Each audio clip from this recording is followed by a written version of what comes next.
A number of construction features in passage graves appear to be anything but coincidental or opportunistic. On the contrary, these features are repeated in multiple sites, some throughout Denmark and some within certain regions. The conclusion offered in this speech is that constructional choices made by the builders are likely to be reflections on certain functional and/or symbolic demands, not on restraints imposed by the crude rocks.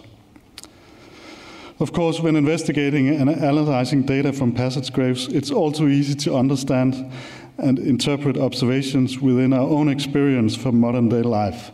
In fact, this is all we can, no matter how sophisticated theories on Neolithic society and religion we filter it through. I'll try to do my best to avoid that and just offer you a set of categorized observations, open to comparison with your own results and your own interpretations. The title of my speech is, of course, the last half of the phrase, beauty is in the eye of the beholder. As I'm going to talk more about meaning than beauty, it should probably rather be meaning is in the eye of the beholder. But no matter how hard we try, we can never extract the same amount and quality of meaning from the megalith as the Neolithic people could. Megaliths are buildings that are supposed to be experienced in 3 dimensions, not by looking at maps and drawings. You have to crawl into them, sit there for a long time, contemplate what you're seeing, and discuss it with your colleagues. Having done that myself with a couple of my own colleagues, Torben Dehn and Svend Ilum Hansen, many times throughout the last 2 decades, I'm glad to have the opportunity to present some of our observations for you here. And this is just a selection of topics. Many more could be addressed. In the Danish language, passage graves are still termed giants' halls. Despite that an excavator as early as 1744 concluded that the passage graves were indeed erected by regular human beings, the Danish language hasn't adopted a term similar to the ones used in our neighboring countries. Passage grave, gånggrift in Swedish, ganggrab in German, etc. Although this erroneous and outdated term may appear charming, it's conveying less attention to the passage than the more accurate terms mentioned before. This is a pity, I think, because most visitors are already prone to crawl very hastily through the passage in order to get into the chamber as quickly as possible. This is human nature, because the uncomfortably low and narrow passage will at least cause a slight physical discomfort and may even trigger a disposition for claustrophobia if you have it. And the prepared visitor anticipates that the chamber will award him with a more pleasant ceiling height and more space to move around. However crude, this feature of the passage is indeed an example of a very basic property of architecture, the ability of a structure to impose certain feelings on a visitor. The constructors could most easily have made the passage a lot higher, a lot wider, or maybe shorter, but they obviously didn't choose to do so. Having recognized this architectural principle of the passage, one begins to notice other typical features. Most passages have 1 or 2, in rare cases 3 sets of door frames and thresholds, which are rather easy to identify. And the typical passage is just not evenly low and narrow. Usually it is lowest at the entrance, with a slight but significant increase of the ceiling height toward the chamber. Subtler is a feature of the innermost 1 or 2 meters of the passage, right before the access to the chamber proper. Here the walls usually bulges a little right before the passage meets the 2 cornerstones. And the cornerstones are the pair of orthostats that, together with the so-called keystones, form the entry to the chamber. This widening of the passage right before the transition of the chamber clearly constitutes an antechamber. The effect may be obtained by a slight angling of the 2 innermost pairs of orthostats and a placing of the cornerstones close to each other. And very often cornerstones are selected and placed with plane surfaces, carefully angled in order to accentuate the relative width of the antechamber. One might speculate over the purpose of this architectural element. Did it have a role in the ritual use of the passage graves? Did people, material objects, or bodies of the dead pause at this place in the possible movement in or out of the chamber? Or was it intended to divert the visitor's experience from the otherwise monotonous feeling of restraint when moving through the passage? Harnessing the forces of gravity that works on the several hundreds or thousands of tons of mass in a building is a challenge facing any constructor, thus also the builders of the passage graves. A modern structural engineer would apply the science of statics, which is the branch of mechanics that deals with analysis of loads on physical systems in static equilibrium. And a capable engineer can calculate the necessary dimensions of the building components, making the building able to withstand any thinkable impact without excessive use of materials. Well, the builders of the passage grave probably didn't have such deep mathematical insight, but had to rely on their experience, just as builders of medieval and Renaissance churches and castles had to. But how close did they really go to the optimum? The material, rock, is known to have very good compressive strengths.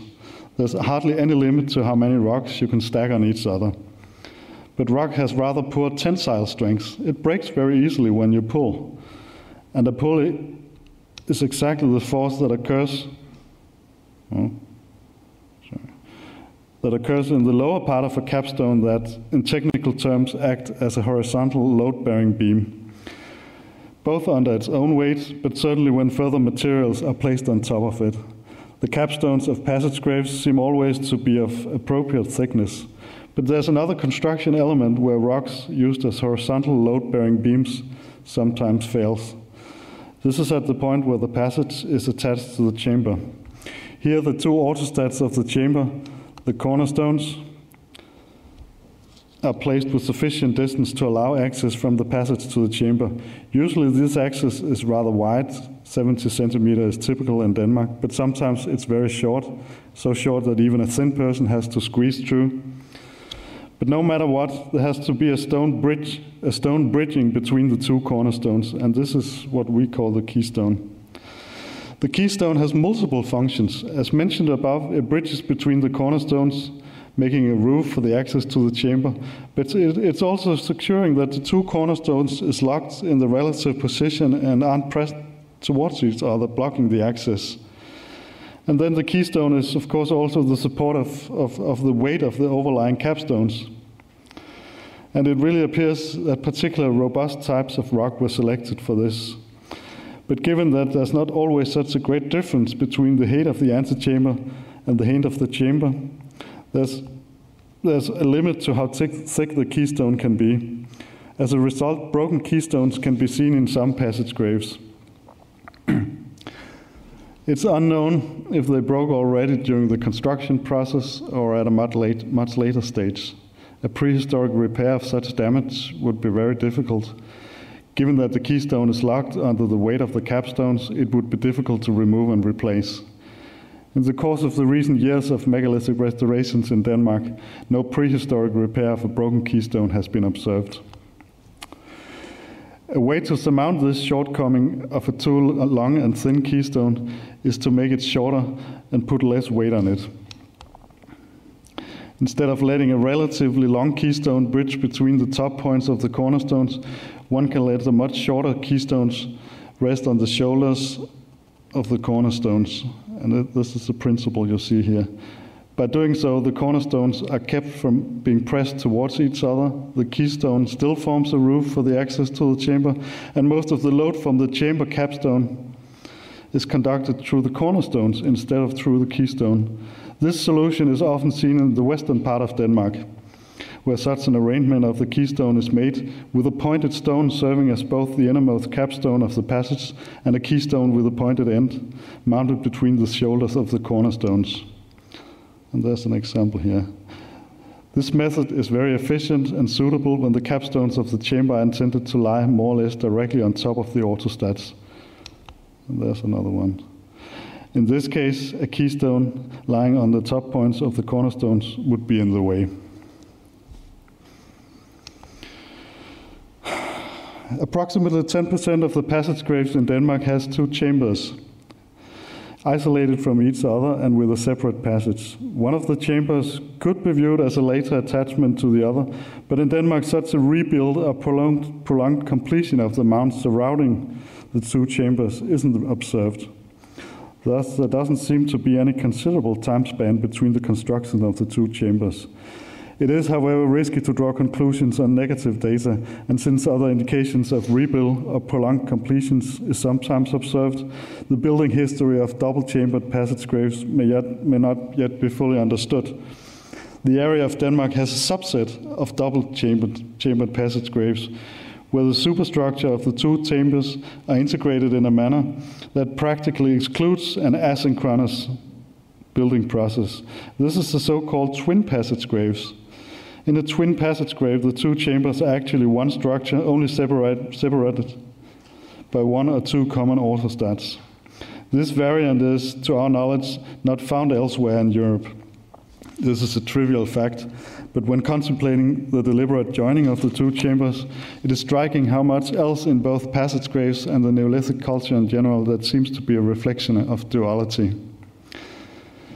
In somewhere close to 50% of all passage graves and great dolmens in Denmark, one or more pair of so-called twin stones can be seen. Twin stones are a Danish term for two halves of a stone integrated in a megalith with a cleaved surface facing inwards. The two halves might be orthostats standing next to each other or opposites to each other, but always with some kind of recognition of their relation. Or there might, in more rare cases, be capstones. In Denmark, no clear tool marks are indicating that the cleaving is man-made.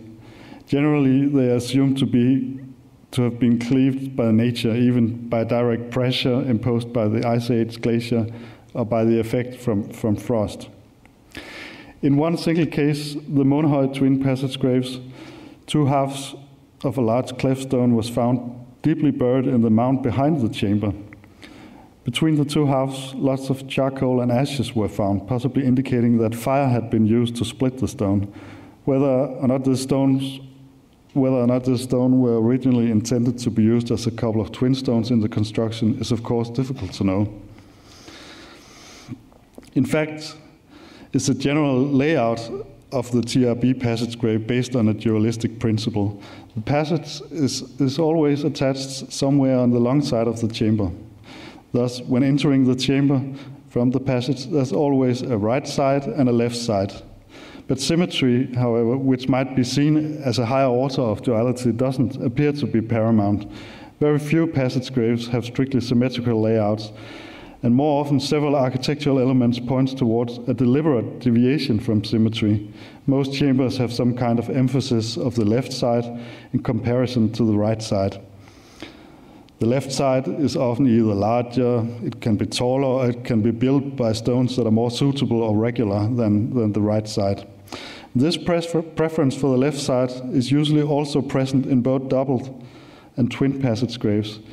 In one twin passage grave, Revbakken, it is clear that the dividing orthostats was placed leaning inwards to the left chamber with the same inclination as the other orthostats, giving the left chamber a much more regular shape than the right one. The preference for the left side is by no means reflected in any of the finds, either in terms of types, amounts, gender, age, or anything else. Almost all rocks in Denmark are a result of glacial deposits, thus leaving the Neolithic constructors to work with whatever material the geomorphological processes brought to the area. As a general rule, rather few boulders have width-length ratios more than 1:2, and almost none approaches ratios in the region of 1:3. Ratios between 1:1 and 1:1.5 are a lot more common. And this phenomenon strengthens the scarcity of suitable building material, which is stressed further by the fact that few stones also have a flat surface that can be faced inwards. Having reserved the longest stones for capstones, constructors would only have a selection of rather short stones for orthostats. A way to work around this problem is, of course, to add an extra shift or layer of orthostats, a so-called intermediate layer, in order to increase sealing height. It sounds very simple, but it's an extremely difficult and dangerous construction principle. Nevertheless, this method is used in a large number of passage graves, predominantly on western and northern Sealand. In addition to taller chambers, this method always tends to make them look a little like corbelled walls, with the stones of the intermediate layer being much smaller than the underlying orthostats. An optical illusion further increases the visitor's experience of space. Usually there's only one intermediate layer, but in one case, Revhøj at Dalby, there's 3 intermediate layers. The length of the chamber is of course a matter of available resources and how much builders wish to invest. The application of intermediate layers, on the other hand, is really a show-off of technical skill. Anybody with plenty of TRB money could build a passageway with a very long chamber, but only those with access to the best constructors and their superior skills and knowledge could build something like Troldstuerne on this picture. The island of Samsø is probably an example of the outskirts of this area of megalithic brilliance. The western and northern part of the island was possibly oriented towards the western part of Denmark, Jylland, and the eastern part of Samsø, on the other hand, shows architectonic evidence of contact with western sealand. This part of Samsø has 2 twin passage graves, the Pillemark passage graves, which regrettably is in very ruinous states, but nevertheless has an intermediate layer that looks very similar to the one at Troldstuerne I showed you before. And then the Rævebakken passage grave, which is of a much lower standard than Pillemark. And it could be that Rævebakken is a cheap copy of Pillemark, made by locals after the skilled craftsmen that engineered Pillemark had gone back home to Zealand. White burnt flint is a common sight in passage graves in Denmark. It usually appears in large quantities in the chambers, either more or less evenly distributed in small piles. In fact, burnt flint is often the marker that hints field-walking archaeologists that they've encountered the last remains of a long-gone megalith. It's not straightforward to determine whether or not the very first users of the passage grave deposited this flint or it derives from rituals performed a lot later. But white flint does occur in a context more securely tied to the construction, namely as part of the drainage and sealing systems behind the drywalling in many passage graves and Great Dolmen in eastern and northern Jylland. So we do at least know that this material wasn't strange or undesired to the builders. In 2 cases, Jørgen and Westphal, it can also be argued that the mound itself were partly covered or maybe fully covered with white burnt flint. In the course of restoration projects during the later decades, white burnt flint has been observed in a new context as a small brim across the floor of the passage, usually right in front of one of the threshold stones. In sections, these brims appear as shallow ditches 1.5 to 2 centimeters deep and 10 to 20 centimeters wide, filled with rather finely crushed white burnt flint. The purpose of the brightly reflective flint could be both be a ritual thing and a practical marker of the boundary that shouldn't be trespassed. And when found in front of a threshold, it could also be remains of material used for sealing a doorstone tightly. In fact, a recent find points to this option. At the Monstrup passage graves, 2 smaller stones were tossed aside when the chamber was plundered in the 1800s, and they were interpreted as doorstones. They fitted remarkably well when mounted in the opening between the cornerstones, which gave access from the passage to the chamber. On the doorstones and on the sides of the cornerstones as well as on the floor underneath, there were still patches of clay. And in the clay on the floor, there was a large amount of white burnt flint, much more than seen in flint brims elsewhere. Whether this clay and the white burnt flint indeed is a sealing material and how it relates to the original use of the chamber is of course not certain, but ceramics from the site points to a rather short history of usage with no material from the single grave period or the late Neolithic. And maybe these elaborate door frames and threshold systems of the passages were actually meant to be sealed off tightly between rituals or burials, efficiently isolating the chamber and the antechamber from the outer world. Thank you.